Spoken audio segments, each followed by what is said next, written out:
नमस्कार, बहुत स्वागत है आपका। तुला राशि वालों, राहु हर व्यक्ति के जीवन में जिस चीज की वो हकदार है उस चीज को प्राप्त कराने वाला यानी इच्छाओं का कारक राहु है। अब राहु किसी चीज को प्राप्त करने के लिए जब आप एड़ी चोटी एक कर देते हैं, हर तरह की साम दाम दंड भेद अपना लेते हैं, तब उस चीज को प्राप्त करके ही आप दम लेते हैं और ये राहु के कारण होता है। यानी राहु इच्छाओं को सिर्फ भड़काता ही नहीं बल्कि चीजों को दिलवाता भी है। तो मनुष्य के जीवन में इच्छाओं की प्राप्ति, हर ग्रह हर तरह की इच्छा को प्राप्त करवाते हैं, लेकिन राहु एक ऐसा अकेला ग्रह है जो हर इच्छा को प्राप्त करने में आपकी मदद करता है। राहु हमेशा गलत तरीके से ही धन देता है और देता है तो खूब देता है। राहु कभी कभी व्यक्ति को नशा में भी डाल देता है, पर राहु अभी अगर हम वर्तमान स्थिति की बात करें तो मीन राशि में चल रहे हैं और नक्षत्र परिवर्तन भी करेंगे। राहु मीन राशि में गोचर कर रहे हैं और 30 मई तक वो मीन में रहेंगे, इसके बाद कुंभ राशि में प्रवेश करेंगे। राहु हमेशा पीछे की ओर चलते हैं, वक्री अवस्था में रहते हैं, तो मीन राशि से निकलकर अगर सीधी तौर पे देखा जाए तो बाकी ग्रह मेष में पहुंच जाएंगे, लेकिन राहु कुंभ में आएगा। अब राहु मीन राशि के उत्तरा भाद्रपद नक्षत्र यानी कि शनि के नक्षत्र में गोचर कर रहे हैं वर्तमान में, और शनि राहु के मध्य में जो मित्र का संबंध है, शनि राहु के साथ पिशाच योग भी बनाएंगे 29 मार्च से 18 मई तक। अब जो राहु है वो आपके लिए मार्च के महीने में,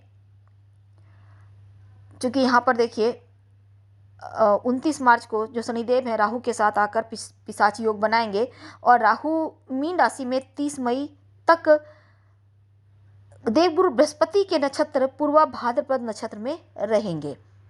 तो बृहस्पति का नक्षत्र है, अब बृहस्पति के नक्षत्र में और बृहस्पति की ही राशि में राहु, और अंतिम पड़ाव चल रहा है राहु का।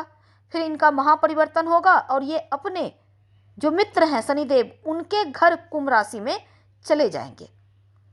तो मीन राशि में जब तक हैं दुखों से मुक्ति दिलाने वाले हैं, लेकिन जब वो मित्र के घर जाएंगे तब पूरी तरह से रिलैक्स हो जाएंगे और राहु जबरदस्त लाभकारी उन्नति दायी रहेंगे अगले जो आपका 1.5 साल का वक्त है उसमें। लेकिन अभी जाते जाते राहु आपकी लाइफ को कितना बदलेंगे, क्योंकि मीन राशि जो होती है यानी 12वीं राशि है मीन राशि, अंतिम राशि जिसको कहते हैं, ये मोक्ष की राशि है, धर्म की राशि है, मनुष्य के जीवन में सात्विक चीजों को दर्शाती है मीन राशि, उनके व्यक्तित्व को दिखाता है।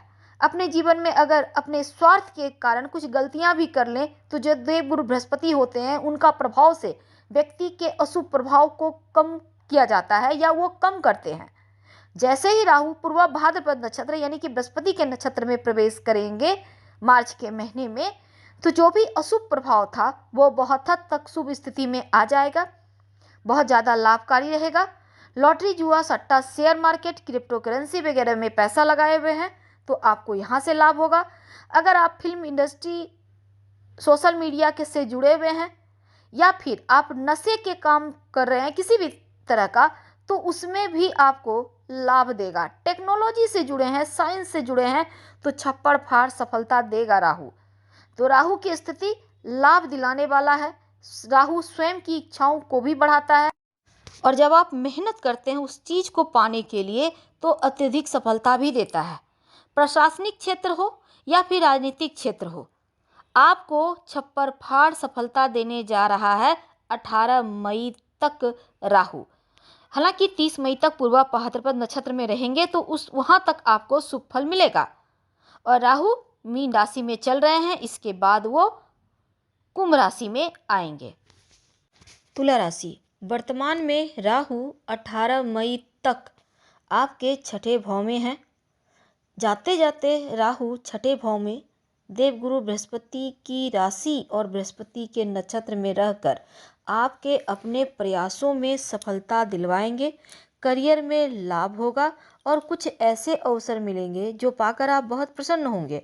वैसे तो अड़चने और बाधाएं समाप्त होंगी, तो जाते हुए जो राहु हैं आपके लिए थोड़ा सा छठे भाव में होने के कारण लोन वगैरह या कर्ज वगैरह आपको लेना पड़ सकता है, इसलिए थोड़ा सोच समझकर खर्च करेंगे तो अच्छा रहेगा। पर जैसे ही राहु 18 मई को आपके पंचम भाव में आएंगे तो पंचम भाव में रहने से कुछ अच्छे परिणाम भी मिलेगा। पंचम भाव बुद्धि का, वाणी का, संतान का और प्रेम का है। तो शिक्षा के मामलों में जो विद्यार्थी हैं 18 मई के बाद आपके लिए समय एकदम से अनुकूल हो जाएगा। पढ़ाई लिखाई के मामलों में आप सफलता प्राप्त करेंगे। जो भी पढ़ेंगे शीघ्र ही आपको समझ में आएगा और एकाग्रता बढ़ेगा। प्रेम संबंध की मुश्किलें समाप्त होंगी और प्रेम को अहमियत देना भी शुरू करेंगे। बस लव रिलेशनशिप में है तो झूठ थोड़ा कम भूलिएगा। इस समय लॉटरी, जुआ, सट्टा से बचकर रहें तो अच्छा। हालांकि राहु आपको इनलीगल तरीके से भी धन देगा, लेकिन फिर भी गलत कार्य ना ही करे तो अच्छा है। अपने पेट का थोड़ा ख्याल रखिएगा। पर 18 मई के बाद अभी वर्तमान में जाते हुए राहु का कुछ आशीर्वाद है जो आपको मिलेगा। क्या होगा? देखिए, सबसे पहले तो राहु का छठे में आना, आप ये जो छठे में हैं वर्तमान में, 3 चीज़ों पर आप बहुत ध्यान रखिएगा। सबसे महत्वपूर्ण है कि ये वक्त थोड़ा सा अच्छा तो है पर थोड़ा सा डिस्टर्ब भी करेगा। पैसों का बेवजह खर्च ना करें, कंट्रोल से खर्च करें। अगर आप जॉब के लिए प्रयास कर रहे थे, जॉब नहीं लग रहा था, या जॉब कर रहे हैं, गलत आरोप लग रहे थे, मुश्किलें थी, जॉब चली गई हैं बीच में ही, तो अब ये जाते हुए राहु आपको सकारात्मक फल देंगे, जॉब प्राप्ति करवाएंगे। और अगर किसी तरह का कोई ब्लेम था जॉब को लेकर वो भी समाप्त होगा। कानूनी अड़चनें खत्म होंगी।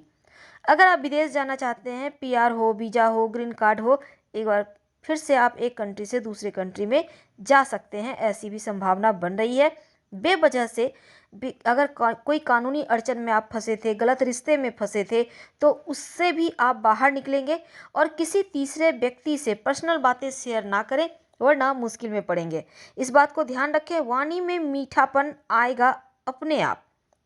और इसमें एक और चीज़ है कि जो राहु है संतान सुख की प्राप्ति करवाएगा और आपका प्रेम जीवन, जो विद्यार्थी हैं उनका जीवन बढ़िया हो जाएगा। पिता का अगर कोई काम है, कारोबार है, उसमें आपको सफलता मिलेगी। पुराना जॉब छूटा हुआ है, फिर से नई जॉब मिलेगी और सेविंग आपकी बढ़िया होगी, धन प्राप्ति के योग बनेंगे। यानी अगर आप पाई पाई को मोहताज भी हैं तो जाते हुए राहु आपको माला माल करके जाएंगे। अगर आप चाहते हैं राहु का और अच्छा फल मिले तो आप शिव जी को सफ़ेद चंदन अर्पित कीजिए, जल अर्पित कीजिए, आपकी मुश्किलें खत्म हो जाएगी। हम आपसे विदा लेते हैं। जानकारी अच्छी लगे तो लाइक कर, सब्सक्राइब करें, शेयर करें, कमेंट करें। धन्यवाद।